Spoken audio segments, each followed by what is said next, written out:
Dios mío, Teodora, ¿qué le pusiste a esta sopa? Parece estiércol de cerdo. La voz de Rebeca atravesó el comedor mientras levantaba la cuchara chorreando el caldo que yo había preparado desde las 6 de la mañana. Su sonrisa maliciosa me atravesó como una descarga eléctrica. Los invitados se quedaron helados.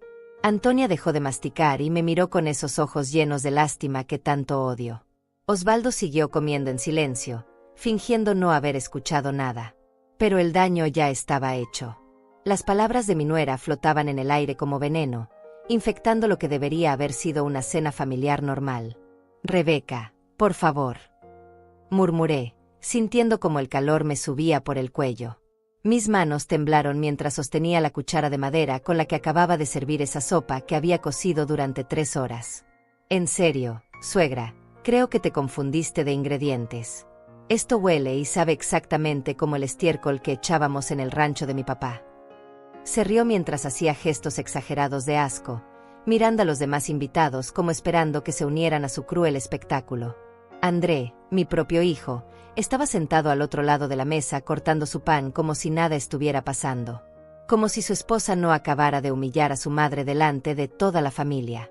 Como si yo no fuera la misma mujer que había trabajado 12 horas diarias en la fábrica textil para pagarle los estudios, la misma que había vendido mis joyas para comprar esta casa donde ahora él vivía cómodamente. «¿Sabes qué, Teodora?», continuó Rebeca, limpiándose teatralmente la boca con la servilleta. «Creo que deberías tomar clases de cocina. A los 70 años nunca es tarde para aprender, ¿verdad?». Osvaldo tosió incómodo y finalmente habló. «Rebeca, la sopa está deliciosa. No sé de qué hablas». Pero mi nuera ya había conseguido lo que quería. Me había convertido en el hazmerreír de mi propia mesa, en mi propia casa. Los otros invitados ahora miraban sus platos con desconfianza, algunos incluso habían dejado de comer. Sentí como mi dignidad se desmoronaba pedazo a pedazo, como una pared vieja que finalmente cede después de años de lluvia y abandono. Yo puedo preparar algo más», balbuceé, odiándome por sonar tan derrotada.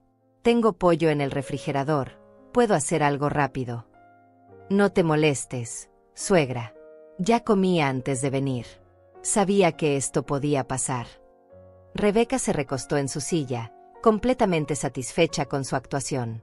Era como si hubiera planeado todo esto, como si hubiera venido a mi casa específicamente para destruir mi autoestima. Antonia intentó suavizar la situación. «Teodora, querida, no hagas caso. La sopa tiene un sabor muy particular, pero no está mal». «¿Sabor particular?». Esas palabras me dolieron más que los insultos directos de Rebeca. Al menos ella había sido honesta en su crueldad. Pero esa frase diplomática de Antonia confirmaba que efectivamente había algo malo con mi comida, que tal vez mi nuera tenía razón después de todo.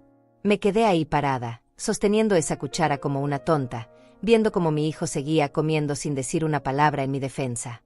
Viendo cómo la mujer que yo había recibido en mi hogar cuando no tenía dónde vivir, me pisoteaba delante de las personas que más respetaba. Y entonces, algo dentro de mí comenzó a hervir.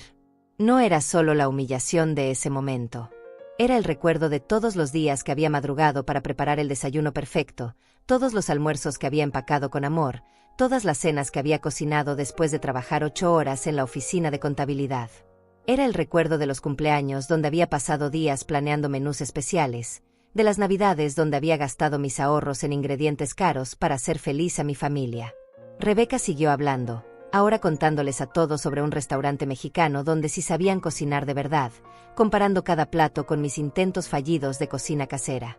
Cada palabra era una gota de ácido sobre una herida que llevaba años abierta. Porque esto no era la primera vez. Esta escena se repetía una y otra vez desde que Rebeca había entrado en nuestras vidas hace 5 años.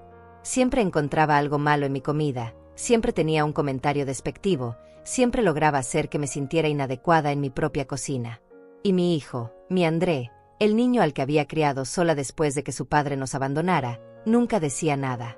Nunca me defendía. Solo se quedaba ahí, neutral, como si fuera un espectador inocente en lugar del hombre que debería proteger a su madre. Pero esa noche, mientras veía a Rebeca reírse de mi sopa de verduras, esa misma receta que mi abuela me había enseñado cuando tenía 20 años, supe que algo había cambiado dentro de mí.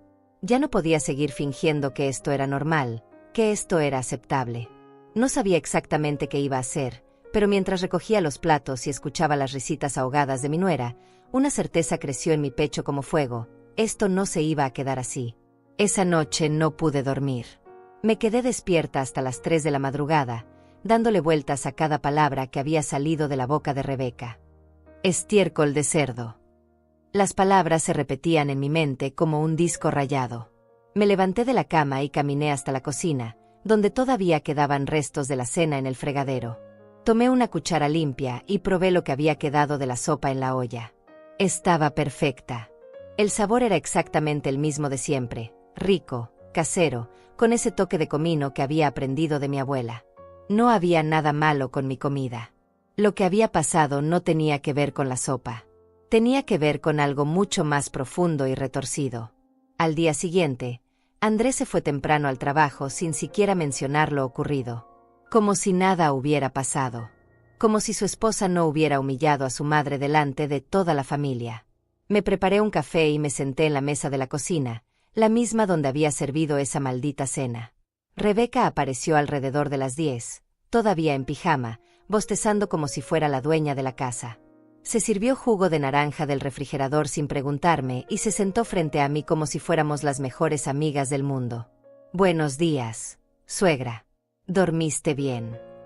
Su voz era dulce como la miel, pero había algo falso en ella, como cuando los vendedores te hablan antes de estafarte. «Bien, gracias», mentí, removiendo mi café con más fuerza de la necesaria. «Oye, sobre anoche». Comenzó, pero su tono no era de disculpa. Era de justificación. No quise ser grosera, pero es que en serio la sopa tenía un sabor muy raro. Tal vez se echó a perder algo de lo que usaste. Ahí estaba otra vez. En lugar de pedir perdón, me estaba sugiriendo que yo había usado ingredientes en mal estado. Como si después de 50 años cocinando no supiera distinguir entre comida fresca y comida descompuesta. Los ingredientes estaban perfectos, Rebeca. Los compré ayer por la mañana en el mercado. Ay, suegra, no te pongas así. Solo digo que tal vez... Bueno, con la edad a veces se nos olvidan las cosas. Mi abuela también empezó a confundirse con las recetas cuando cumplió los 70. Me quedé helada. ¿Acababa de insinuar que estaba senil? ¿Que por tener 70 años ya no podía cocinar? La furia comenzó a bullir en mi estómago como agua hirviendo. Mi mente está perfectamente bien, gracias. Por supuesto que sí, sonrió esa sonrisa falsa otra vez. Solo digo que todos cometemos errores. No es para tanto. Se terminó su jugo y se fue a bañar, dejándome sola con mi rabia. Pero no era solo rabia lo que sentía. Era una comprensión dolorosa y clara. Rebeca no había cometido un error anoche. No había sido un comentario impulsivo o grosero. Había sido calculado, deliberado. Y ahora, en lugar de disculparse, estaba tratando de hacerme creer que yo era la del problema. Esa tarde, mientras limpiaba la casa, comencé a recordar otros incidentes. La vez que hice tamales para el cumpleaños de André y ella dijo que estaban demasiado salados, pero que no me preocupara porque había traído pizza por si acaso. La vez que preparé mole poblano desde cero y ella comentó que el de las tiendas era más consistente. La vez que hice flan de postre y ella trajo helado porque sabía que el flan no le gustaba a André. Mentira tras mentira. Porque yo sabía perfectamente lo que le gustaba a mi hijo. Lo había criado sola durante 18 años. Conocía sus gustos mejor que nadie en el mundo. Pero Rebeca había ido construyendo lentamente esta narrativa de que mi comida era deficiente, de que mis habilidades culinarias habían declinado, de que era mejor no confiar en que yo alimentara bien a la familia. Y lo más doloroso de todo, André la había dejado hacer. Cuando mi hijo llegó del trabajo esa noche, decidí hablar con él. Lo esperé en la sala, con 2 tazas de café preparadas como cuando él era adolescente y veníamos a conversar sobre sus problemas en la escuela. Necesito hablar contigo, mijo. Claro, mamá. ¿Qué pasa? Se sentó a mi lado, pero ya podía ver en su expresión que sabía exactamente de qué quería hablar. Lo que pasó anoche con Rebeca. Ay, mamá, no le hagas caso. Ya sabes cómo es ella. Habla sin pensar. ¿Habla sin pensar? André me humilló delante de nuestros invitados. Llamó a mi comida estiércol de cerdo. Fue una exageración, mamá. No lo decía en serio. ¿Y tú cómo lo sabes? ¿Te lo dijo después? Porque yo no escuché ninguna disculpa. Andrés se removió incómodo en el sofá. No todo tiene que ser un drama, mamá. Son solo palabras. Solo palabras. Las repetí lentamente, dejando que se asentaran entre nosotros. Tu esposa insultó a tu madre delante de toda la familia y para ti son solo palabras. No es para tanto. ¿Sabes qué? Tienes razón. No es para tanto. Para ustedes. Porque yo soy la que cocina todos los días. Yo soy la que se levanta a las 6 de la mañana para preparar el desayuno. Yo soy la que va al mercado, la que planea los menús, la que gasta mi dinero en los ingredientes. Pero claro, no es para tanto. Mamá, no te pongas así. Rebeca no quiso lastimarte. ¿No quiso? Entonces dime, André, ¿por qué nunca me defiende? ¿Por qué siempre encuentra algo malo en mi comida? ¿Por qué cada vez que cocino algo especial, ella tiene un comentario negativo? Mi hijo se quedó callado. No porque no tuviera respuesta, sino porque la respuesta lo haría quedar mal. Mira, mamá, tal vez podrías intentar cocinar cosas más sencillas. Ya no eres tan joven y cocinar puede ser cansado. Ahí estaba. La traición final. Mi propio hijo sugiriendo que yo era demasiado vieja para cocinar bien. Como si 50 años de experiencia en la cocina no valieran nada. Como si todos los platos que había preparado con amor durante décadas hubieran sido un error. Entiendo, dije, poniéndome de pie. Ya entiendo perfectamente. Mamá, no te enojes. No estoy enojada, André. Estoy decepcionada. Hay una diferencia. Esa noche, mientras ellos veían televisión en la sala, me quedé en mi cuarto pensando. No solo en la humillación de anoche, sino en todo el patrón de comportamiento que había estado ignorando durante años. Rebeca no era simplemente grosera o mal educada. Era estratégica. Cada comentario, cada gesto de asco, cada sugerencia de que mi comida era inadecuada, había sido parte de un plan más grande. Me estaba desplazando de mi propia cocina. Me estaba convirtiendo en una extraña en mi propio hogar. Y mi hijo no solo lo permitía, sino que la apoyaba. Pero esa noche, acostada en la oscuridad, tomé una decisión. No iba a seguir permitiendo que me trataran como una empleada incompetente en mi propia casa. No iba a seguir dejando que Rebeca me humillara sin consecuencias. Y definitivamente no iba a seguir cocinando para personas que no valoraban ni respetaban mi esfuerzo. Si querían guerra, la iban a tener. Pero esta vez, las reglas del juego las iba a poner yo. Al día siguiente decidí hacer un experimento. Si Rebeca creía que mi comida era tan mala, entonces tendría que demostrar lo contraria que estaba. Madrugué más temprano que de costumbre y preparé el desayuno más elaborado que había hecho en meses. Huevos rancheros con salsa verde recién molida, frijoles refritos con chorizo, tortillas hechas a mano y café de olla con canela. André bajó a las 7:30, como siempre, pero se detuvo en la entrada de la cocina con cara de sorpresa. ¿Qué es todo esto, mamá? Desayuno, respondí simplemente, sirviendo todo en platos calientes. Siéntate. Mi hijo se sentó y comenzó a comer. Lo observé cuidadosamente. Sus ojos se cerraron cuando probó la salsa verde, exactamente como cuando era niño y yo le preparaba sus platos favoritos. Comió 3 tortillas enteras, se sirvió frijoles 2 veces y pidió más café. Está increíble, mamá. Como los desayunos que me hacías cuando era chico. ¿En serio?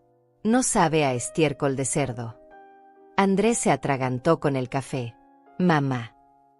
Es una pregunta simple, mijo. ¿Sabe mal mi comida o no? No, claro que no. Tu comida siempre ha sido deliciosa. Interesante. Me senté frente a él con mi propia taza de café. Entonces cuando tu esposa dice que mi comida sabe a estiércol, está mintiendo. Mamá, no metas a Rebeca en esto. Ya está metida, André. Desde hace 5 años está metida en esto. La pregunta es, ¿vas a seguir permitiendo que insulte a tu madre o vas a hacer algo al respecto? Mi hijo terminó su desayuno en silencio. Cuando se fue al trabajo, sin responder mi pregunta, supe que tenía mi respuesta. Rebeca apareció una hora después, arrastrando los pies y bostezando. Se dirigió directamente al refrigerador, como siempre, pero se detuvo al ver los platos sucios en el fregadero. André ya desayunó. Sí. ¿Por qué no me despertaste? Yo también tengo hambre. Pensé que no te gustaba mi comida. No quería que tuvieras que comer algo que sabe a estiércol. Se volteó hacia mí con una sonrisa forzada. Ay, suegra, ya te dije que fue una exageración. ¿Una exageración? Interesante elección de palabras. Me levanté y comencé a lavar los platos. Porque una exageración sería decir que algo está muy salado cuando está un poco salado. Pero comparar comida casera con excremento de animal, eso es otra cosa completamente diferente. ¿Sabes qué? Tienes razón. Se sirvió cereal con leche y se sentó en la mesa. A veces hablo sin pensar. Lo siento. ¿Lo sientes? ¿En serio? Sí, claro que lo siento. Perfecto. Entonces esta noche voy a preparar una cena especial. Pollo en mole poblano, arroz rojo, elotes preparados. Voy a invitar a las mismas personas de anteayer para que vean que en realidad sé cocinar.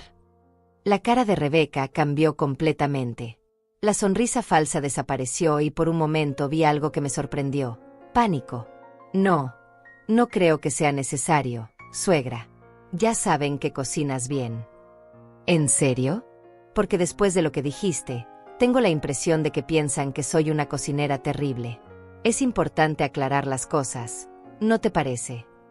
Pero es mucho trabajo. No me importa el trabajo. Me importa mi reputación. Rebeca terminó su cereal rápidamente y se fue a su cuarto. La escuché hablar por teléfono durante una hora, pero no pude entender lo que decía. Lo que sí sabía era que mi plan estaba funcionando. Por primera vez en 5 años, ella era la que se sentía incómoda. Salí al mercado y gasté $80 en ingredientes para la cena. Chiles mulatos, guajillos, chipotle, pollo orgánico, los mejores tomates que pude encontrar. Si iba a demostrar algo, lo iba a hacer bien. Cuando regresé, Rebeca estaba en la sala viendo televisión. Me ayudó a cargar las bolsas del supermercado, pero noté que revisaba todo lo que había comprado. Todo esto es para la cena. Así es. ¿No crees que es demasiado? Digo, son solo 4 personas. Cuando se cocina bien, nunca es demasiado.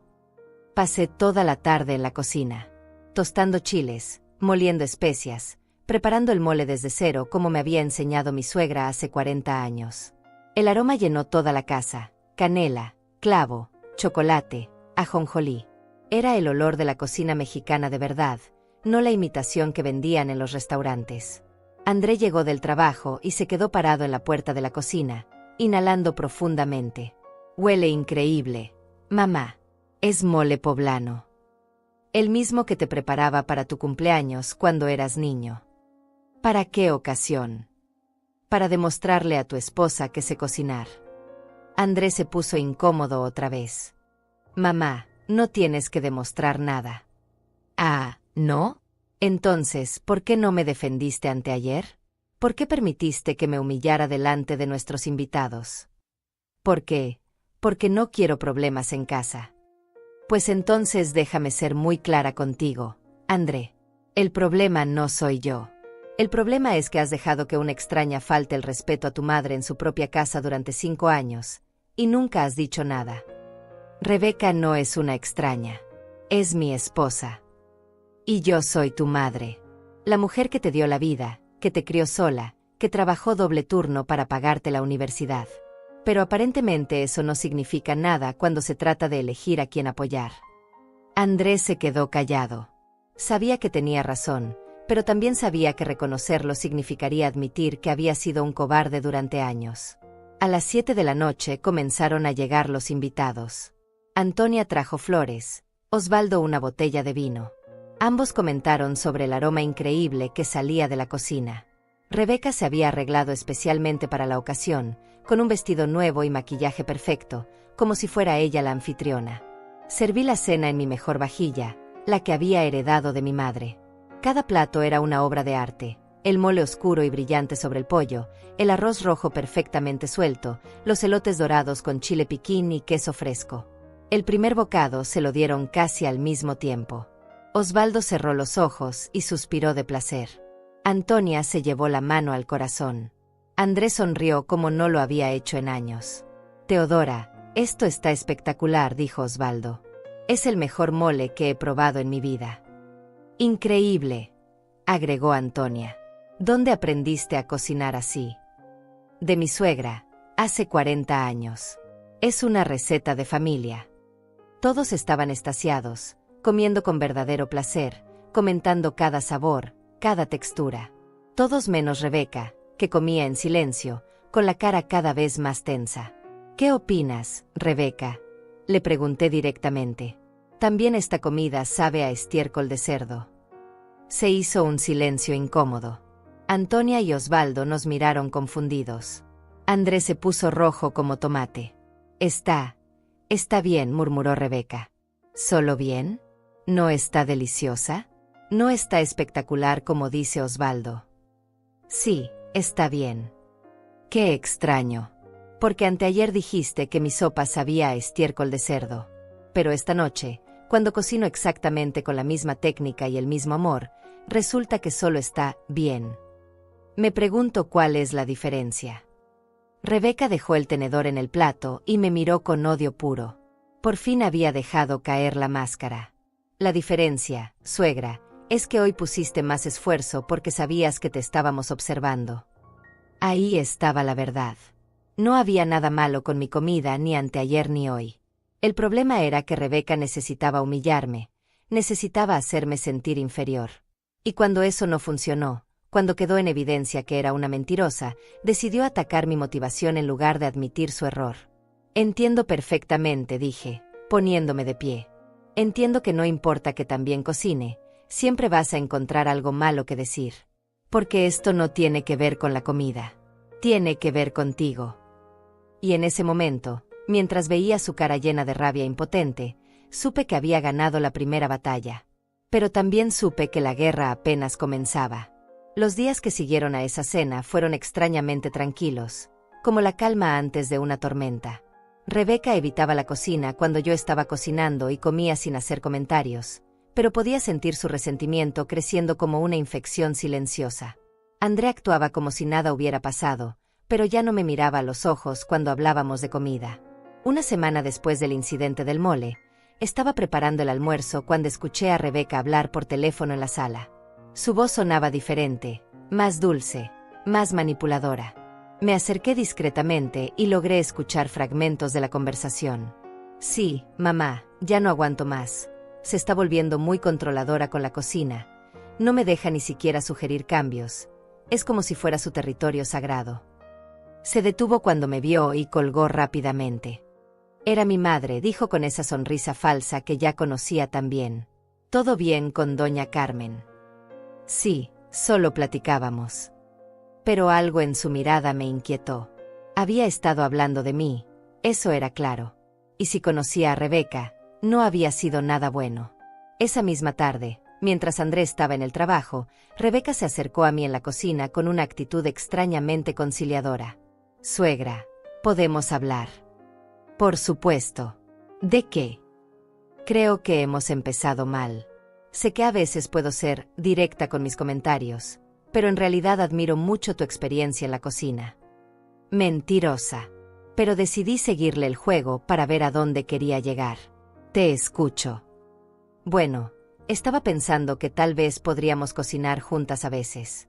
Ya sabes, que me enseñes tus secretos, y yo puedo aportar algunas ideas más modernas. Ideas más modernas.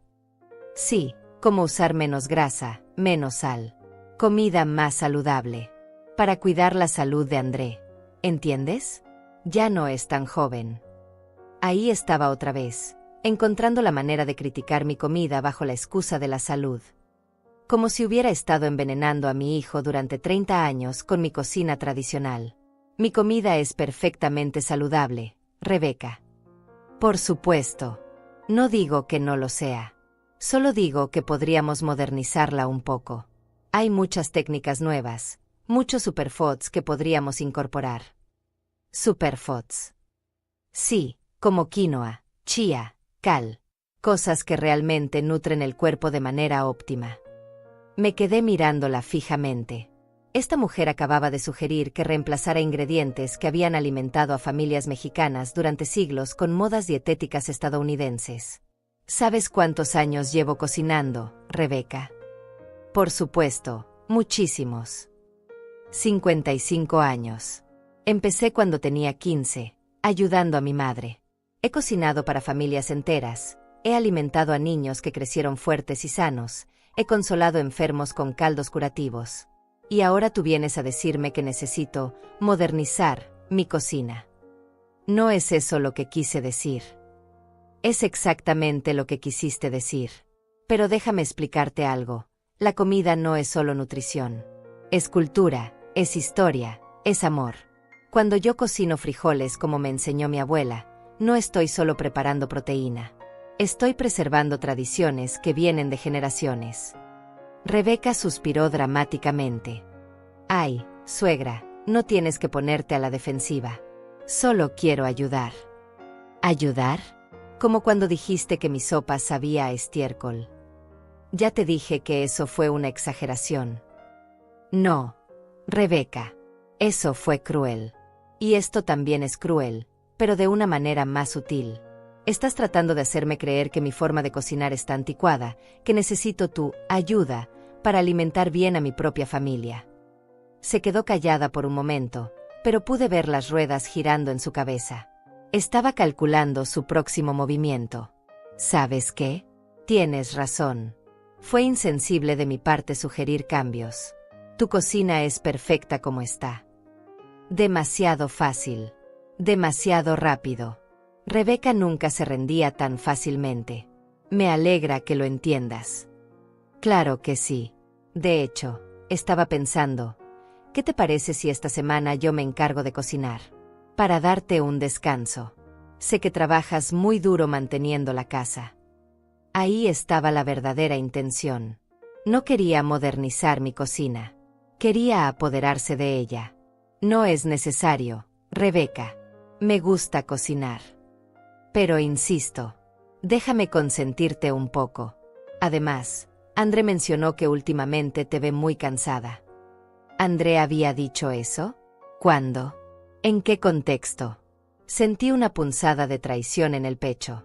André dijo que estoy cansada. Bueno, no exactamente esas palabras, pero está preocupado por ti. Dice que te levantas muy temprano y te acuestas muy tarde. Cree que tal vez deberías tomar las cosas con más calma. Mentirosa. Pero era una mentira inteligente, porque ahora no podía verificarla sin parecer paranoica. Mi horario está bien. Por supuesto que sí. Pero ¿qué tal si solo por esta semana me dejas cocinar? Como experimento. Si no te gusta lo que preparo, vuelves a encargarte tú. Era una trampa. Lo sabía instintivamente. Pero también sabía que si me negaba rotundamente, iba a parecer controladora y egoísta. Rebeca había encontrado la manera perfecta de manipular la situación. Está bien, dije finalmente. Una semana. Su sonrisa de triunfo fue tan rápida que casi no la pude captar. Pero la vi. Y supe que acababa de cometer un error. Esa noche, cuando André llegó del trabajo, Rebeca ya había empezado a cocinar. Había llenado la cocina con bolsas del supermercado más caro de la ciudad, y estaba preparando algo que olía completamente extraño en mi casa. ¿Qué es ese olor?, preguntó André al entrar.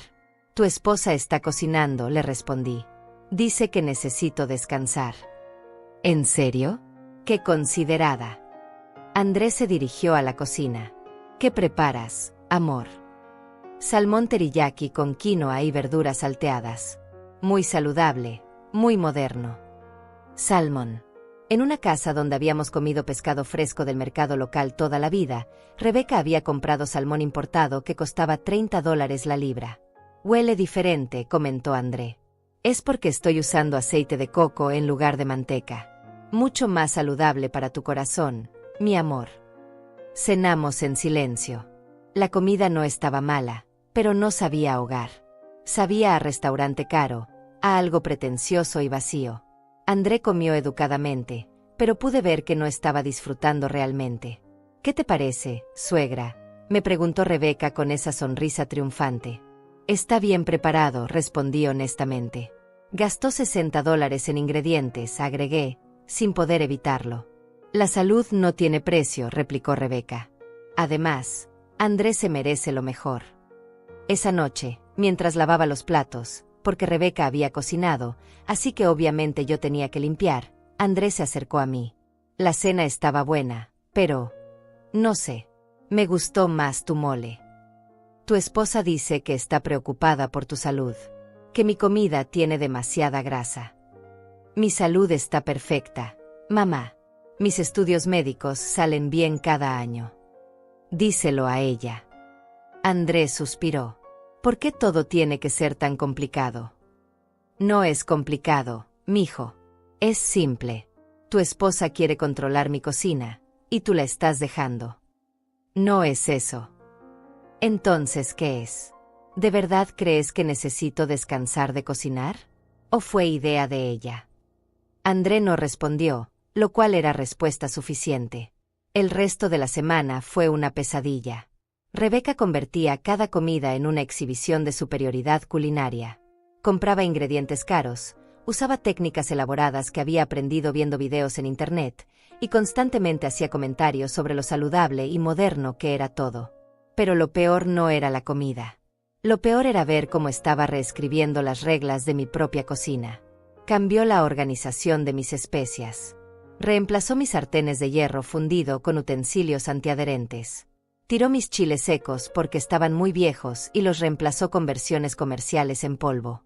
Estaba borrando mi presencia de la cocina, un ingrediente a la vez. El viernes por la noche, después de una semana de salmón esto y quinoa aquello, André finalmente dijo lo que yo estaba esperando. ¿Sabes qué, amor? Extraño la comida de mi mamá. Rebeca se puso tensa inmediatamente. ¿No te ha gustado lo que he cocinado?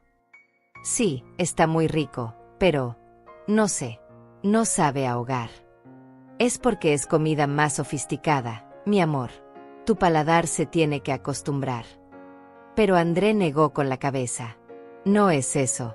La comida de mi mamá me hace sentir en casa. Me recuerda a mi infancia, a todo lo bueno. Vi cómo la cara de Rebeca se contraía de rabia. Su plan no había funcionado.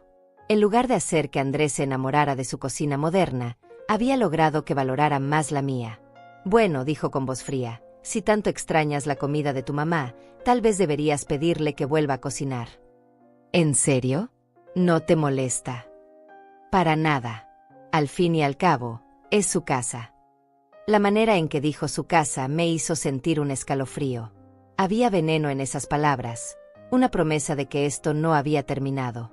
Esa noche, mientras ellos veían televisión, me quedé despierta pensando.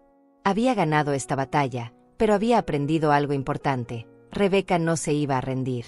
Cada vez que yo la confrontara, ella encontraría una nueva manera de atacar.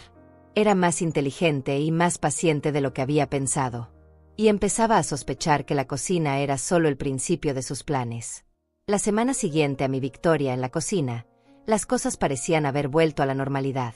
Rebeca ya no hacía comentarios sobre mi comida, André elogiaba cada plato que preparaba, y yo había recuperado mi territorio culinario. Pero algo me inquietaba. Rebeca era demasiado silenciosa, demasiado complaciente. La conocía lo suficiente para saber que cuando se quedaba callada era porque estaba planeando algo. El primer indicio de que mis sospechas eran correctas llegó un martes por la mañana. Estaba preparando café cuando sonó el teléfono. Era mi vecina, doña Esperanza. Teodora, ¿todo está bien contigo?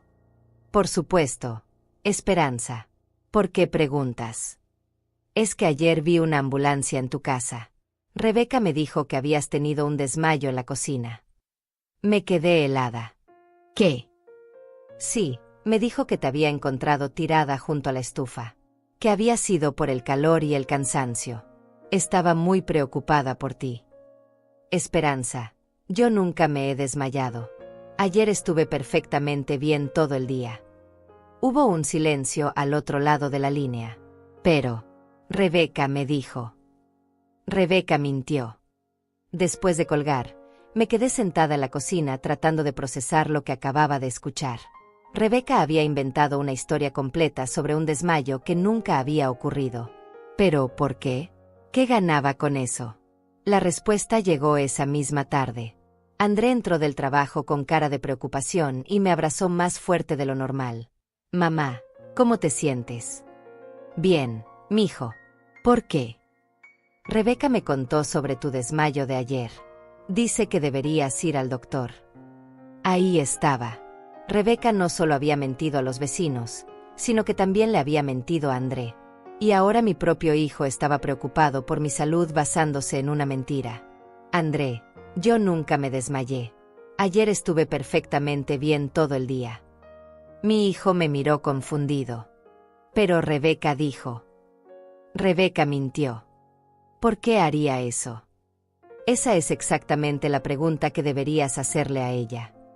Cuando Rebeca llegó de la tienda una hora después, André la confrontó inmediatamente. Amor, mi mamá dice que nunca se desmayó ayer. Rebeca me miró con esos ojos calculadores y luego suspiró dramáticamente. Ay, André, no quería preocuparte, pero tu mamá está empezando a tener lagunas mentales. Ayer se desmayó aquí en la cocina, yo la ayudé, y ahora no se acuerda de nada. La audacia de esa mujer me dejó sin palabras. No solo había mentido, sino que ahora me estaba pintando como una anciana senil que no recordaba sus propios desmayos. Rebeca, eso es completamente falso. Suegra, entiendo que sea difícil aceptar, pero es normal a tu edad. Mi abuela también empezó así. Primero pequeñas lagunas, después. No hay lagunas mentales. Mi voz se alzó más de lo que pretendía. Tú inventaste esa historia. ¿Ves cómo se agita?, le dijo Rebeca a André, como si yo no estuviera ahí. Es exactamente lo que pasa cuando uno le señala sus confusiones. Se ponen defensivas. André me miró con una mezcla de confusión y preocupación que me partió el corazón. Podía ver que empezaba a dudar de mí, que las palabras de Rebeca estaban plantando semillas de desconfianza en su mente. Mamá, tal vez deberíamos hacer una cita con el doctor. Solo para estar seguros. André, tu esposa está mintiendo. Nadie está mintiendo, mamá. Tal vez solo, no te acuerdas. Y ahí estaba. En menos de 5 minutos, Rebeca había logrado que mi propio hijo dudara de mi cordura. Era una movida brillante y malévola. Si yo insistía en que estaba mintiendo, parecería paranoica. Si aceptaba ir al doctor, estaría validando su historia falsa. Esa noche no pude dormir. Me quedé despierta repasando cada detalle del día anterior, confirmando en mi mente que nunca había habido ningún desmayo, ningún momento de confusión, nada que pudiera haber malinterpretado Rebeca. Pero también me di cuenta de algo más perturbador. Esta no había sido una mentira espontánea. Había sido planificada. Rebeca había llamado a los vecinos específicamente para difundir esa historia. Había esperado hasta que André llegara del trabajo para contársela a él también. Había calculado cada detalle para que cuando yo negara lo ocurrido, pareciera exactamente lo que ella quería que pareciera, una mujer mayor que estaba perdiendo la memoria. Al día siguiente, mientras Rebeca estaba en la ducha, revisé su teléfono. Sé que no estuvo bien, pero necesitaba evidencia de lo que estaba haciendo. Lo que encontré me heló la sangre. Había estado enviando mensajes a sus amigas y familiares durante semanas, quejándose sobre mi comportamiento errático.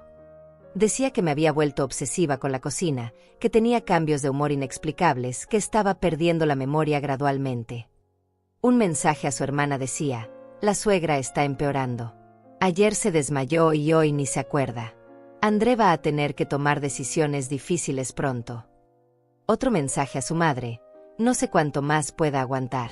Teodora se está volviendo muy difícil de manejar. André está en negación, pero es obvio que necesita ayuda profesional. Estaba construyendo una narrativa completa sobre mi supuesto deterioro mental. Y lo más escalofriante era que no lo estaba haciendo por crueldad simple. Lo estaba haciendo con un propósito específico. Cuando André llegó del trabajo esa noche, le mostré los mensajes. Mira esto, mijo. Lee lo que tu esposa ha estado diciéndole a todo el mundo sobre mí. André leyó en silencio, su expresión cambiando gradualmente de confusión a horror. No puede ser. Tu esposa ha estado inventando historias sobre mi salud mental durante semanas. El desmayo de ayer fue solo la última mentira en una campaña sistemática para hacerme ver como una anciana senil. Pero ¿por qué haría algo así? Esa es la pregunta del millón, ¿verdad? Cuando Rebeca salió de la ducha y vio su teléfono en mis manos, su cara se puso roja de furia. ¿Cómo te atreves a revisar mi teléfono? ¿Cómo te atreves a mentir sobre mi salud mental? No estoy mintiendo. Todo lo que he dicho es verdad. Tú tienes problemas de memoria y todos lo pueden ver. Rebeca, intervino André. Leí tus mensajes. Has estado diciéndole a todo el mundo que mi mamá se está volviendo loca. Porque es la verdad. Y si no fueras tan ciego podrías verlo también. Entonces, cuando me dijiste que se había desmayado ayer, se desmayó. Y el hecho de que no se acuerde solo prueba mi punto. La manera en que mentía era impresionante.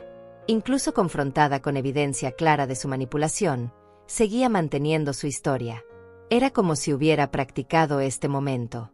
Rebeca, dije con la voz más calmada que pude reunir, ¿qué ganas con esto? ¿Qué objetivo tienes al hacerme ver como una mujer con demencia? Por un momento, vi algo parecido al pánico en sus ojos. Pero se recuperó rápidamente. Mi objetivo es proteger a mi esposo de tener que lidiar con una suegra que se está deteriorando mentalmente. ¿Protegerlo? ¿O controlarlo? No sé de qué hablas. Pero sí sabía. Y yo también estaba empezando a entender el panorama completo. Rebeca no estaba solo tratando de humillarme o desplazarme de la cocina. Estaba tratando de establecer que yo era mentalmente incompetente. Y si yo era mentalmente incompetente, entonces no podía tomar decisiones importantes. Decisiones sobre mi casa, mis finanzas, mi vida. André, dije, sin dejar de mirar a Rebeca, creo que es hora de que tu esposa y yo tengamos una conversación muy honesta sobre lo que realmente está pasando aquí. No hay nada de qué hablar, replicó Rebeca. Solo hay una mujer mayor que no puede aceptar que está perdiendo sus facultades. Perfecto. Entonces no tendrás problema en que André y yo vayamos mañana mismo con el doctor. Y también con un abogado. Para establecer oficialmente que mi mente está perfectamente clara. La cara de Rebeca se descompuso completamente. Por primera vez desde que la conocía, no tenía respuesta. Además, continué, voy a llamar a cada persona a la que le mentiste y voy a corregir esas historias falsas sobre mi salud. No puedes hacer eso. ¿Por qué no? Si realmente estoy perdiendo la memoria, ¿qué importa lo que diga? Nadie me va a creer, ¿verdad? Rebeca salió de la habitación sin decir una palabra más. Pero había visto suficiente en su cara para saber que había tocado un nervio. Su plan dependía de que yo pareciera incompetente sin que hubiera un escrutinio real de mi estado mental. Esa noche, Andrés se sentó conmigo en la cocina mientras yo preparaba té de manzanilla. Mamá, ¿qué está pasando realmente? Tu esposa me está tratando de destruir, mijo. Y no es solo por maldad. Tiene un plan específico. ¿Pero qué plan? ¿Qué ganaría con hacer que parezcas? Piénsalo, André. Si todo el mundo cree que estoy perdiendo la razón, ¿quién va a tomar las decisiones sobre mi vida? ¿Sobre mi casa? ¿Sobre mi dinero? Vi el momento exacto en que André entendió las implicaciones de lo que estaba diciendo. Su cara se puso pálida. No, ella no haría eso. ¿No? Entonces explícame por qué ha estado construyendo esta narrativa durante semanas.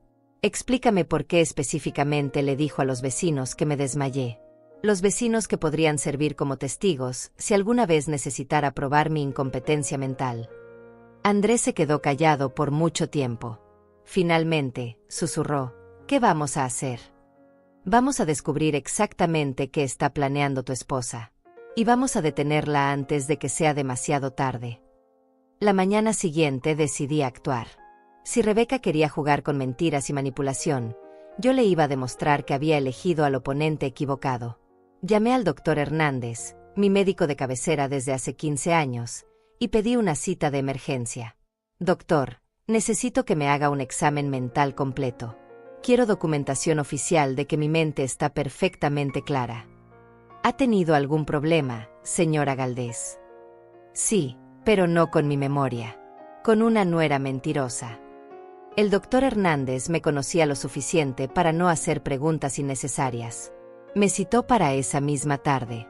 Mientras esperaba la hora de la cita, decidí hacer algo que debería haber hecho desde el principio: investigar a fondo a Rebeca. Sabía muy poco sobre su pasado, sobre su familia, sobre cómo había conocido realmente a André. Era hora de cambiar eso. Comencé llamando a doña Carmen, la madre de Rebeca. Era una conversación que había estado evitando durante 5 años, pero ya no podía postergarla más. «¿Doña Carmen?», habla Teodora, la suegra de Rebeca. «Teodora, qué gusto escucharla. ¿Cómo está?». «Bien, gracias. Quería preguntarle algo. Rebeca me contó que usted le había recomendado que me observara porque podría estar teniendo problemas de memoria». Hubo un silencio largo al otro lado de la línea. «Teodora, yo nunca he dicho nada sobre problemas de memoria. Rebeca me contó que usted se había desmayado, pero nunca mencioné nada sobre su mente». «Entonces no le dijo que debería estar preocupada por mi estado mental». «Para nada. Al contrario, siempre he pensado que usted es una mujer muy lúcida y fuerte». «Interesante». Rebeca también le había mentido a su propia madre, usándola como respaldo falso para sus historias. «Doña Carmen, ¿puedo preguntarle algo más? ¿Rebeca vivía con ustedes antes de casarse con André?» «No, mi hija se había ido de la casa desde los 20 años. Vivía sola en un apartamento». «¿Y trabajaba?». «Pues, eso era complicado. Rebeca siempre ha tenido dificultades para mantener trabajos. Decía que los jefes no la entendían, que tenía ideas demasiado avanzadas para ellos». «¿Cuántos trabajos tuvo antes de casarse?». «Ay, Teodora, perdí la cuenta. Creo que fueron como 8 o 9 en 3 años. Siempre había algún problema, algún conflicto con los compañeros o supervisores». Las piezas comenzaron a encajar. Rebeca tenía un patrón de crear conflictos y culpar a otros cuando las cosas no salían como ella quería. ¿Y cómo conoció a André? Bueno, eso también fue raro. Ella me dijo que se habían conocido en el trabajo, pero después supe que André nunca trabajó en ese lugar. Creo que se conocieron en una fiesta, pero Rebeca me había mentido sobre eso también. Más mentiras. Incluso la historia de cómo había conocido a mi hijo estaba fabricada.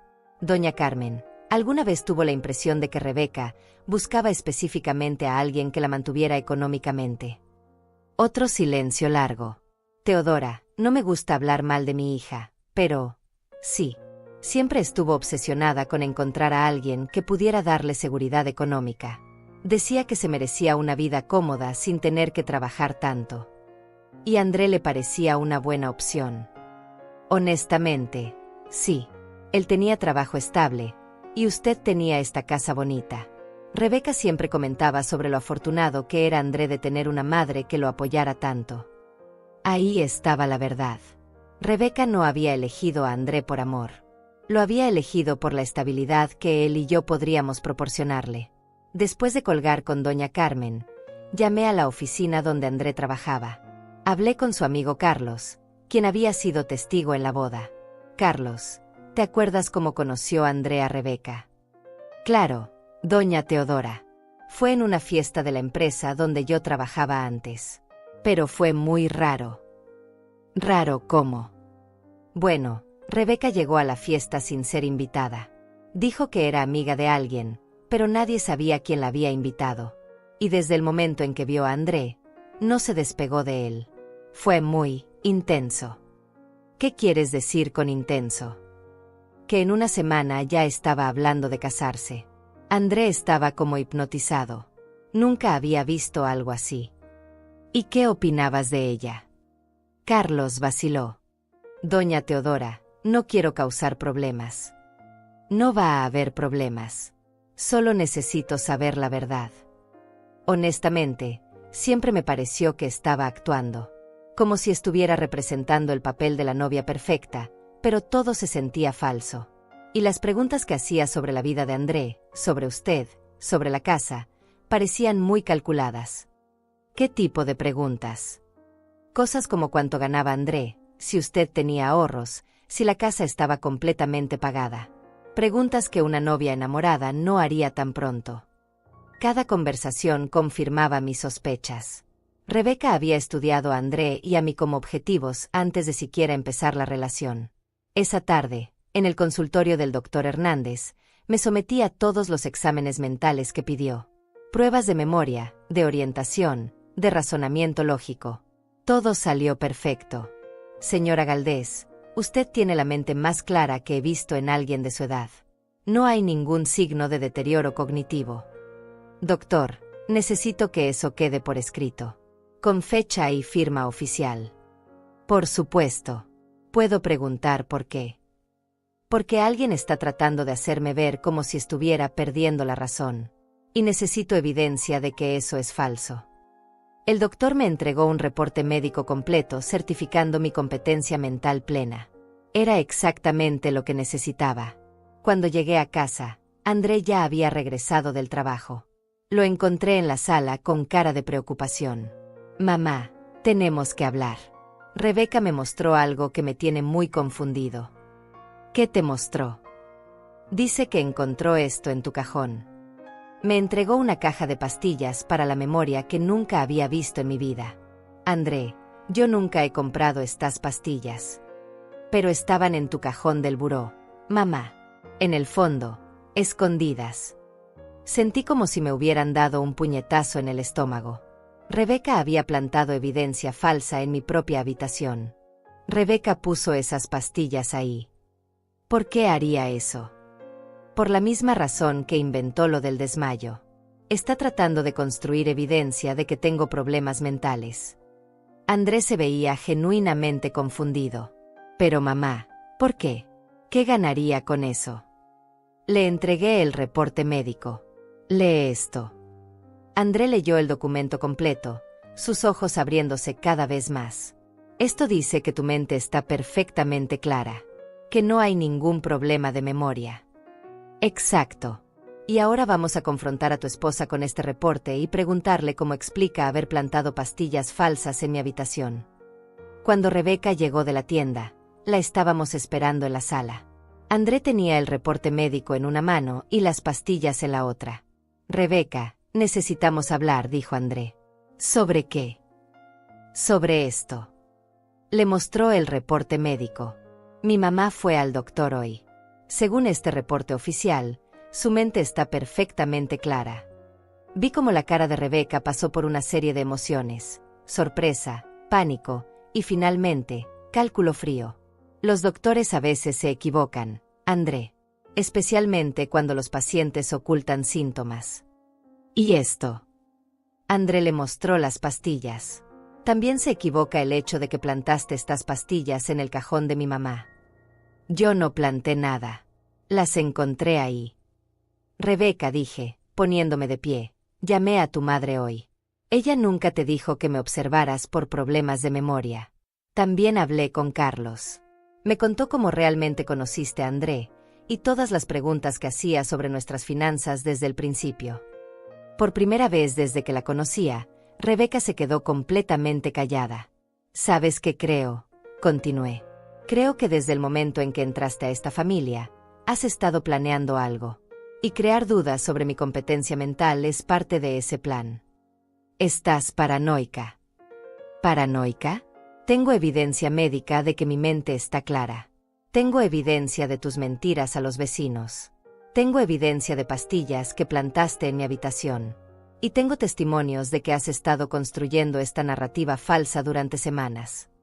André me miró y luego miró a Rebeca. ¿Es verdad? Has estado mintiendo sobre la salud mental de mi mamá.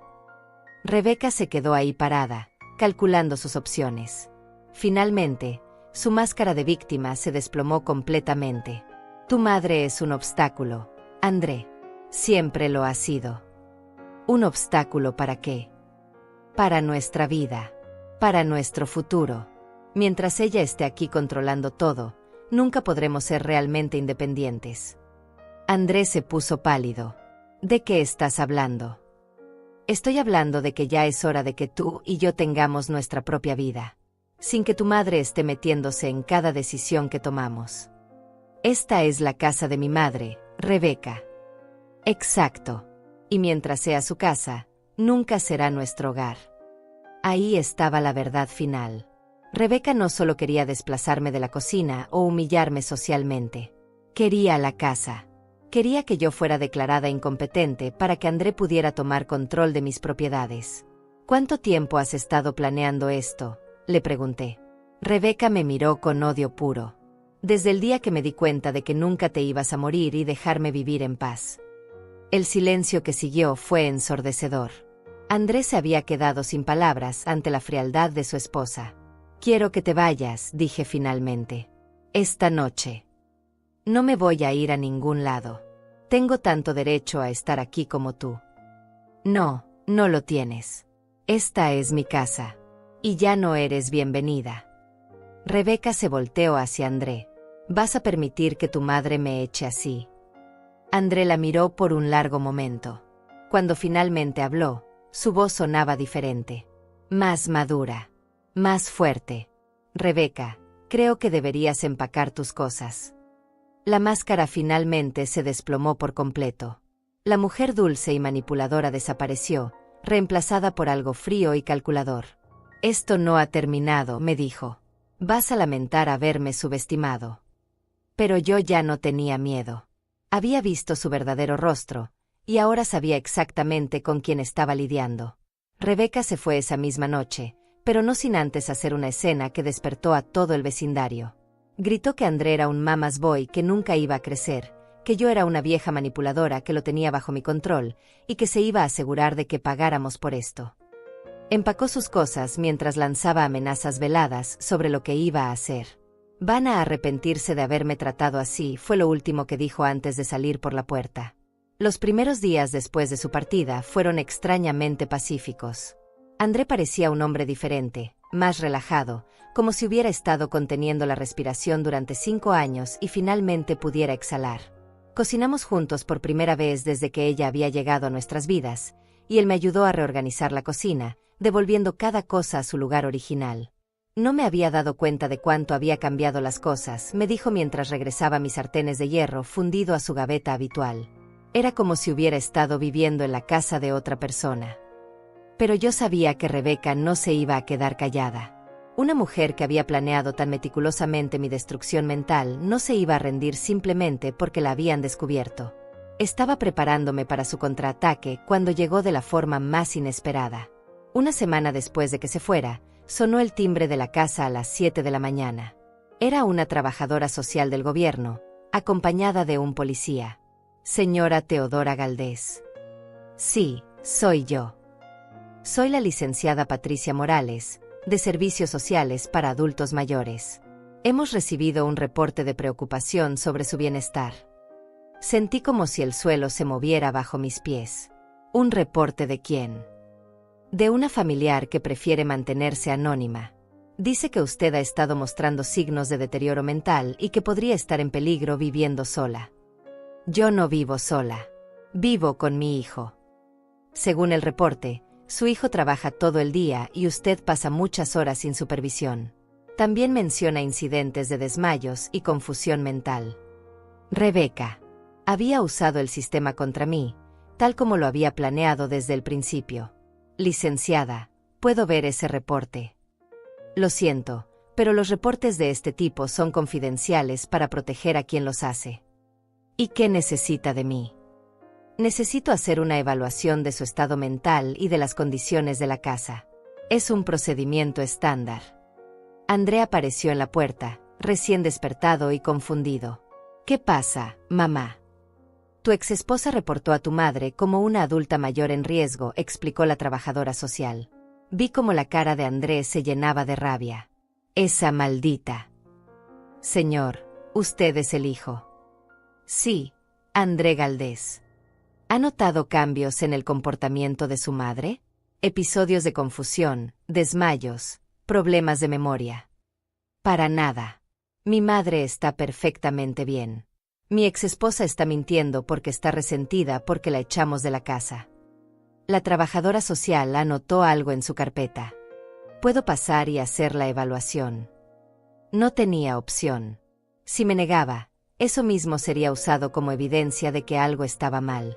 La dejé entrar y durante las siguientes 2 horas sometió mi casa y mi vida a un escrutinio minucioso. Revisó mi refrigerador para ver si tenía comida suficiente y apropiada. Examinó mis medicamentos para verificar que no estuviera tomando dosis incorrectas. Me hizo preguntas sobre fechas, nombres, direcciones. Me pidió que cocinara algo para observar mi capacidad para usar la estufa de manera segura. Afortunadamente, tenía el reporte médico del doctor Hernández. Cuando se lo mostré, su actitud cambió completamente. Este es un reporte muy completo, señora Galdés. Y muy reciente. ¿Puedo preguntarle por qué solicitó estos exámenes? Porque mi exnuera había estado inventando historias sobre mi salud mental, y quería documentación oficial de que esas historias eran falsas. Ya veo. Y esta exnuera es quien cree que hizo el reporte. Estoy segura de ello. La trabajadora social cerró su carpeta. Señora Galdés, después de mi evaluación y considerando este reporte médico, no veo ninguna evidencia de que usted esté en riesgo. Su casa está limpia y bien mantenida, usted está claramente orientada y competente, y tiene el apoyo de su hijo. Eso significa que no van a hacer nada más. Voy a cerrar el caso como infundado. Pero déjeme darle un consejo. Si su exnuera continúa haciendo reportes falsos, eso constituye abuso del sistema y puede enfrentar cargos legales. Después de que se fueran, André y yo nos sentamos en la cocina en silencio. Estábamos ambos temblando por la adrenalina de lo que acababa de pasar. Mamá, esto es guerra. Sí, mijo. Y Rebeca acaba de demostrar que está dispuesta a usar cualquier arma que tenga a su disposición. ¿Qué vamos a hacer? Vamos a documentar todo. Cada mentira, cada manipulación, cada ataque. Y vamos a estar preparados para el próximo. Esa tarde, comencé a escribir todo lo que había pasado desde que Rebeca había entrado en nuestras vidas. Cada insulto sobre mi comida, cada mentira sobre mi salud, cada manipulación que había usado para tratar de controlar mi casa y mi familia. También comencé a recopilar evidencia, los mensajes de texto que había encontrado en su teléfono, las conversaciones con doña Carmen y Carlos, el reporte médico, incluso la visita de la trabajadora social. 2 días después, André recibió una llamada de un abogado. Señor Galdés, represento a su esposa Rebeca en un caso de divorcio. ¿Divorcio? Nosotros nunca hemos hablado de divorcio. Su esposa está solicitando el divorcio por incompatibilidad irreconciliable. También está pidiendo pensión alimenticia y una porción de los bienes matrimoniales. ¿Qué bienes matrimoniales? Yo no tengo bienes. Vivo en la casa de mi madre. Según los registros que tenemos, usted ha sido el responsable del mantenimiento de la propiedad durante los 5 años de matrimonio, lo cual establece ciertos derechos sobre la misma. André me miró con pánico. Espere, está diciendo que ella puede reclamar parte de la casa de mi madre. Es una posibilidad, dependiendo de las leyes de propiedad comunitaria y las contribuciones que pueda demostrar. Después de colgar, André se veía devastado. Mamá, ¿puede hacer eso? ¿Puede reclamar parte de tu casa? No lo sé, mijo, pero vamos a averiguarlo. Esa misma tarde fuimos a ver a un abogado. El licenciado Ramírez nos explicó que aunque la casa estaba a mi nombre, Rebeca podría argumentar que las mejoras y el mantenimiento hechos durante el matrimonio le daban ciertos derechos. ¿Qué tipo de mejoras?, pregunté. Cualquier cosa que se pueda documentar. Remodelaciones, reparaciones, incluso compra de electrodomésticos si están registrados adecuadamente. Mi sangre se heló al recordar todos los electrodomésticos que Rebeca había comprado con mi tarjeta de crédito durante su semana cocinando. Los mismos que había registrado a su nombre. Licenciado, ¿qué pasa si ella compró cosas para la casa usando dinero de la suegra, pero las registró a su nombre? Eso sería evidencia de contribución al hogar. Podría ser problemático. André y yo nos miramos. Rebeca había estado 2 pasos adelante de nosotros desde el principio. La semana que había cocinado, cuando pensé que había ganado, ella había estado preparando su plan de respaldo. ¿Qué podemos hacer?, preguntó André. Necesitamos preparar una defensa sólida. Documentar todo el abuso psicológico, las mentiras, las manipulaciones. Y necesitamos demostrar que cualquier contribución que ella haya hecho fue con dinero de la señora Galdés, no suyo. Salimos de la oficina del abogado con una lista de tareas y un presupuesto de $5,000 para los honorarios legales. Pero también con algo más, la certeza de que Rebeca había planeado esto desde mucho antes de que yo siquiera sospechara sus intenciones. Esa noche, mientras organizaba todos los documentos que íbamos a necesitar para el caso, me di cuenta de que había subestimado gravemente a mi oponente. Rebeca no era solo una nuera grosera y manipuladora. Era una estafadora profesional que había usado 5 años para preparar el golpe perfecto. Pero había cometido un error. Había revelado sus intenciones demasiado pronto. Y ahora yo sabía exactamente contra qué estaba luchando. Era hora de contraatacar. Los siguientes días fueron una montaña rusa de emociones y revelaciones. Mientras el licenciado Ramírez preparaba nuestra defensa, yo me dediqué a hacer algo que debería haber hecho años atrás: investigar a fondo el pasado de Rebeca. Lo que descubrí me heló la sangre. Con la ayuda de un investigador privado que el abogado nos recomendó, encontramos que Rebeca había estado casada 2 veces antes de André. 2 matrimonios que habían terminado en circunstancias muy similares a lo que estaba pasando ahora. Su primer marido, un hombre mayor llamado Francisco, había perdido su casa en un divorcio donde ella alegó haber contribuido significativamente a las mejoras de la propiedad.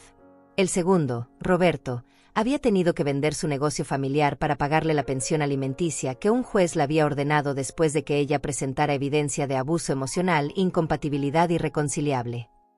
Es un patrón, me explicó el investigador. Busca hombres con propiedades o negocios familiares, se casa con ellos, establece evidencia de contribución, y luego los divorcia con alegatos de maltrato o incompatibilidad. Y las autoridades no han notado este patrón. El problema es que técnicamente no está cometiendo ningún crimen. Los divorcios son legales, y las cortes tienden a favorecer a las mujeres en estos casos. Ella simplemente sabe muy bien cómo trabajar dentro del sistema. André estaba devastado cuando le conté lo que habíamos descubrido. No puedo creer que haya sido tan idiota. 5 años de mi vida. No fuiste idiota, mijo. Ella es muy buena en lo que hace. Nos engañó a ambos. Pero la información sobre sus matrimonios anteriores nos dio algo valioso: los nombres de sus exesposos. El licenciado Ramírez sugirió que tratáramos de contactarlos para obtener testimonios sobre sus tácticas.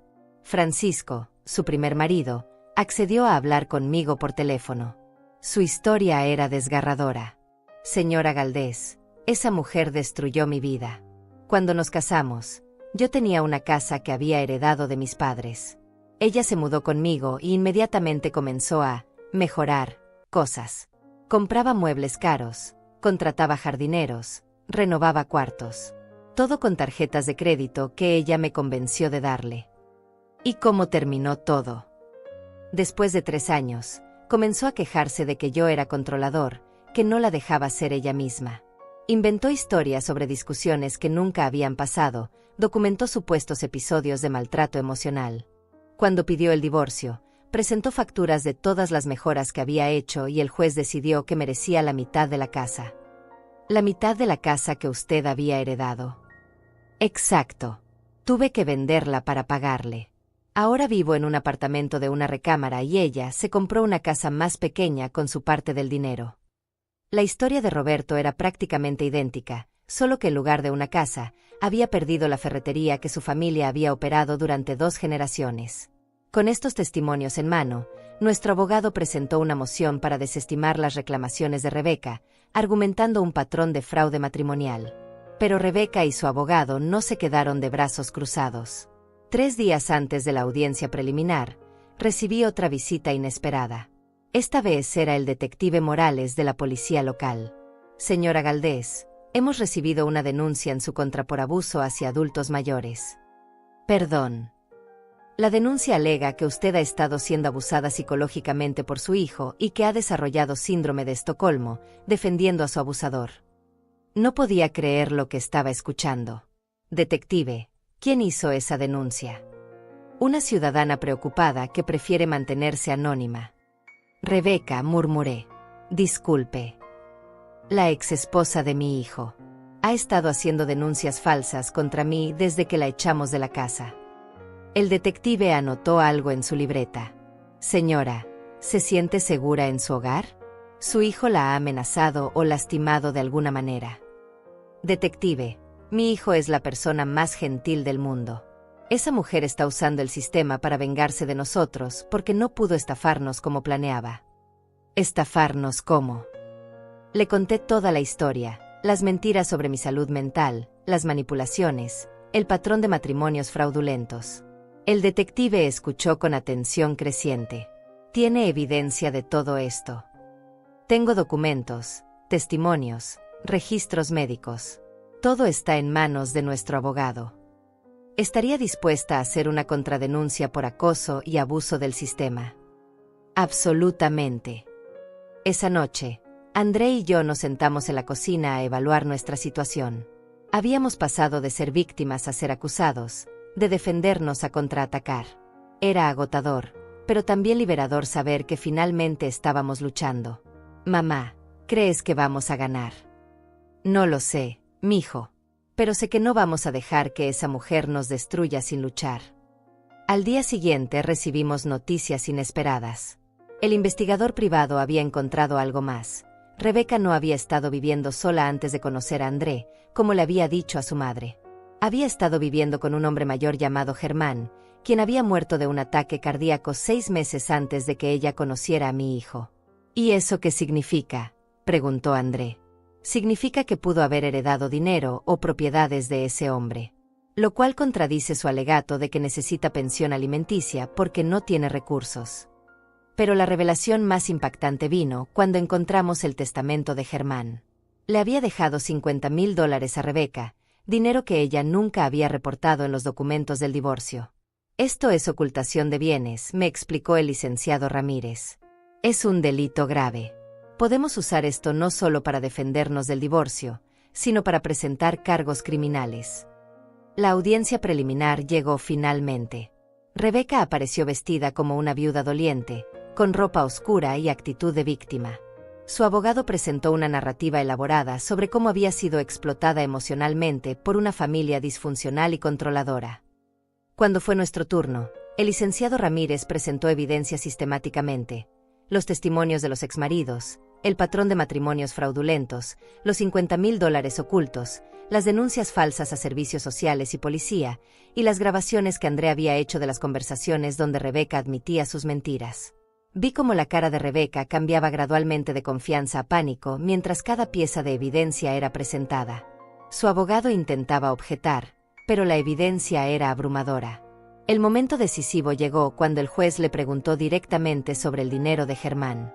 Señora, ¿es cierto que heredó $50,000 de su pareja anterior y no los reportó en su solicitud de pensión alimenticia? Rebeca tartamudeó, sus ojos buscando desesperadamente una excusa. Ese dinero no es relevante para este caso.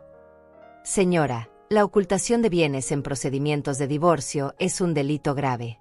¿Confirma usted que recibió esta herencia? Sí, pero... No hay peros, señora. Ha cometido perjurio al declarar que no tenía recursos económicos. El juez se dirigió entonces a los abogados. En vista de la evidencia presentada sobre ocultación de bienes, perjurio, y lo que parece ser un patrón de fraude matrimonial, estoy desestimando todas las reclamaciones de la demandante. Además, estoy ordenando una investigación criminal por los delitos aparentes cometidos durante este procedimiento. Rebeca se puso de pie bruscamente, su máscara de víctima finalmente desplomándose completamente. Esto es injusto. Esa vieja manipuladora convenció a todos en mi contra. Señora, le sugiero que se siente y permanezca callada, o la acusaré de desacato al tribunal. André y yo nos miramos con una mezcla de alivio y incredulidad. Habíamos ganado. Después de meses de mentiras, manipulaciones y ataques, finalmente la verdad había prevalecido. Pero cuando vi la mirada de odio puro que Rebeca me dirigió mientras era escoltada fuera del tribunal, supe que aunque habíamos ganado esta batalla, ella no se iba a dar por vencida tan fácilmente. Aún no habíamos visto el final de esta guerra.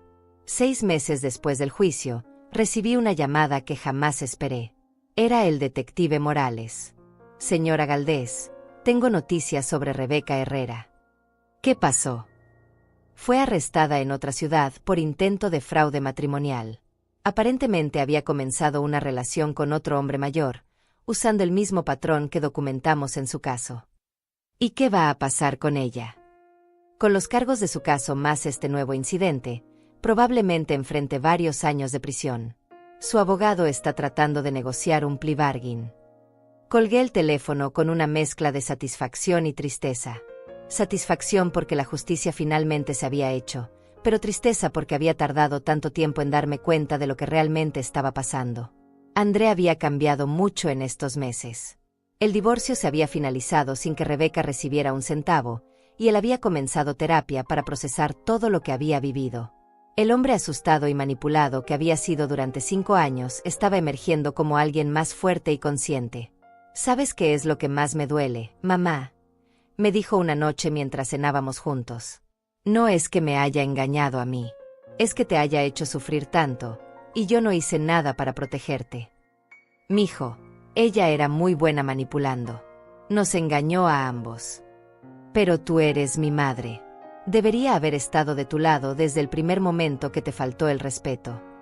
Lo importante es que al final hiciste lo correcto. ¿Me perdonas? Por todos esos años que permití que te tratara mal.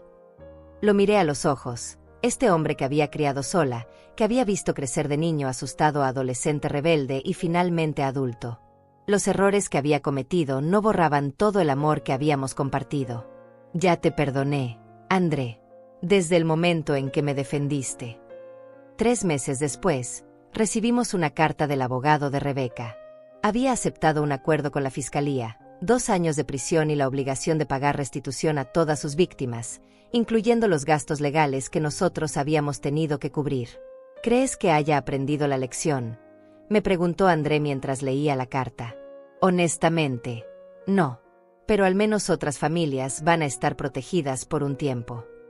La vida poco a poco volvió a la normalidad. André comenzó a ayudarme más en la cocina, no porque tuviera que hacerlo, sino porque quería hacerlo. Cocinábamos juntos los domingos, probando recetas nuevas y recordando las viejas. La cocina volvió a ser el corazón de nuestro hogar. Doña Esperanza y otros vecinos venían de vez en cuando a cenar. Todos comentaban sobre lo tranquilo que se veía André, lo feliz que parecía sin Rebeca. Algunos me confesaron que nunca les había gustado ella, pero no habían querido meterse en problemas familiares. Todos sabíamos que algo no estaba bien, me dijo Antonia durante una de esas cenas. Pero Rebeca era muy hábil haciendo que pareciera que el problema eras tú. ¿En serio era tan obvio? Para los que te conocíamos de años, sí. Tú jamás habías sido conflictiva o problemática. Pero ella tenía una manera de contar las cosas que te hacía quedar mal. 1 año después del juicio, André conoció a Marlene, una maestra de primaria que era exactamente lo opuesto a Rebeca. Dulce sin ser falsa, directa sin ser cruel, independiente sin ser manipuladora. Cuando la trajo a casa por primera vez, estaba nervioso. Mamá, quiero que conozcas a alguien muy especial para mí. Marlene llegó con flores para mí y una sonrisa genuina. Durante la cena, elogió mi comida de manera natural, hizo preguntas interesadas sobre las recetas, y ofreció ayudar con los platos sin que nadie se lo pidiera. Tu sazón es increíble, doña Teodora. Sería mucho pedir que me enseñe a hacer ese mole. Claro que sí, mija. Cuando quieras. Después de que se fueron, me quedé en la cocina limpiando y reflexionando. La diferencia era abismal. Con Rebeca, cada cena había sido un campo de batalla. Con Marlene, había sido como tener una hija en casa. André se casó con Marlene 2 años después. Esta vez, la boda fue en nuestro jardín, pequeña e íntima, con la gente que realmente nos importaba. Cuando André me pidió que le diera mi bendición al matrimonio, se la di sin dudarlo ni un segundo. Esta vez elegiste bien, mijo. Esta vez escuché a mi corazón en lugar de dejarme llevar por apariencias. Ahora, sentada en mi cocina escribiendo esta historia, puedo decir que aprendí lecciones valiosas de toda esta experiencia. Aprendí que confiar en mis instintos no es paranoia, es supervivencia. Aprendí que defender mi dignidad no es ser conflictiva, es ser fuerte. Y aprendí que a los 70 años, todavía puedo luchar por lo que es mío y ganar. Rebeca cumplió su sentencia y salió de prisión el año pasado. Supe por el detective Morales que se mudó a otro estado, lejos de todas sus víctimas anteriores. Parte de mí esperaba que hubiera aprendido la lección, pero la parte más realista sabía que probablemente estaba buscando su próximo objetivo. André y Marlene me dieron una nieta el año pasado, una bebita hermosa que lleva mi nombre, Teodora Esperanza. Cuando la cargo y veo sus ojitos curiosos, pienso en todo lo que tuvo que pasar para que ella pudiera crecer en un hogar lleno de amor verdadero en lugar de manipulación y mentiras. A veces la gente me pregunta si me arrepiento de haber sido tan dura con Rebeca, si no debería haber tratado de arreglar las cosas en lugar de confrontarla. Mi respuesta siempre es la misma: no le debo nada a nadie que me falte el respeto en mi propia casa. Soy Teodora Galdés. Tengo 73 años. Crié a mi hijo sola, compré mi casa con mi propio trabajo, y defendí mi hogar contra una mujer que quería robármelo todo. No soy banco, no soy empleada doméstica, y definitivamente no soy víctima. Soy la dueña de mi vida, de mi casa, y de mi cocina. Y nadie, me va a quitar lo que he construido con mis propias manos. Cuando preparo la cena cada noche y veo a mi familia reunida alrededor de mi mesa, comiendo mi comida con amor y gratitud genuinos, sé que cada batalla valió la pena. Esta es mi casa, esta es mi familia, y esta es mi victoria. Y si alguien más piensa que puede venir a humillarme en mi propia cocina, que se prepare para una guerra que no va a ganar.